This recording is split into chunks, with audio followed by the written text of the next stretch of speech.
क्या आप जानते हैं भगवान जगन्नाथ का असली रूप यह लकड़ी की मूरत नहीं बल्कि एक चमकता हुआ नीला पत्थर था जिसे नीलमाधव कहा जाता था। आखिर वो दिव्य पत्थर गायब कहाँ हो गया और भगवान अधूरी मूरत में क्यों बदल गए? यह कहानी मालवा के राजा इंद्रद्युम्न से शुरू होती है। उन्हें पता चला कि ओडिशा के घने जंगलों में भगवान विष्णु साक्षात नीलमाधव के रूप में पूजे जाते हैं। राजा ने अपने मंत्री विद्यापति को खोज पर भेजा। विद्यापति जंगलों में भटकते हुए आदिवासी सरदार विश्ववसु तक पहुंच गए, जो गुफा में गुप्त रूप से नीलमाधव की पूजा करते थे। विद्यापति ने सरदार की बेटी से शादी की और जिद करके गुफा देखने की बात मनवा ली। सरदार ने शर्त रखी कि वे उनकी आंखों पर पट्टी बांधकर ले जाएंगे, लेकिन विद्यापति ने चालाकी की। उन्होंने रास्ते में चुपके से सरसों के बीज गिरा दिए। कुछ दिनों बाद जब बारिश हुई तो सरसों के पौधे उग आए और विद्यापति को गुफा का रास्ता मिल गया। उसने तुरंत राजा को खबर दी। राजा इंद्रद्युम्न अपनी विशाल सेना लेकर घमंड के साथ भगवान को लेने पहुंचे, लेकिन उनके वहां पहुंचते ही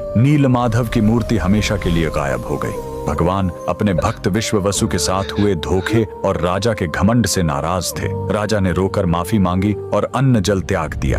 तब आकाशवाणी हुई, मैं अब उस पत्थर के रूप में नहीं मिलूंगा, अब मैं समुद्र तट पर एक लकड़ी के लट्ठे के रूप में आऊंगा। कुछ समय बाद पुरी के समुद्र तट पर एक विशाल अद्भुत लकड़ी का लट्ठा तैरता हुआ आया। राजा समझ गए कि यही भगवान का नया रूप है। उन्होंने तुरंत आदेश दिया कि इस पवित्र लकड़ी से भगवान की मूर्ति बनाई जाए, लेकिन समस्या यह हुई कि वह कोई साधारण लकड़ी नहीं थी। जैसे ही राज्य के बड़े बड़े कारीगर उस पर छेनी हथौड़ा चलाते, उनके औजार ही टूटकर बिखर जाते। उस दिव्य लकड़ी पर खरोंच तक नहीं आ रही थी। तब स्वयं भगवान विश्वकर्मा एक बूढ़े शिल्पकार के रूप में आए। उन्होंने कहा, मैं इससे मूर्ति बनाऊंगा, लेकिन मेरी एक शर्त है, 21 दिनों तक कमरा बंद रहेगा। अगर बीच में दरवाजा खुला तो मैं काम छोड़कर चला जाऊंगा। राजा मान गए। 15 दिनों तक अंदर से छेनी चलने की आवाज आती रही, लेकिन फिर सब एकदम शांत हो गया। रानी गुंडिचा को लगा कि बूढ़ा शिल्पकार शायद अंदर मर गया है। घबराहट में उन्होंने दरवाजा खोल दिया। अंदर देखा तो शिल्पकार गायब था और वहां भगवान जगन्नाथ, बलभद्र और सुभद्रा की अधूरी मूर्तियां थीं।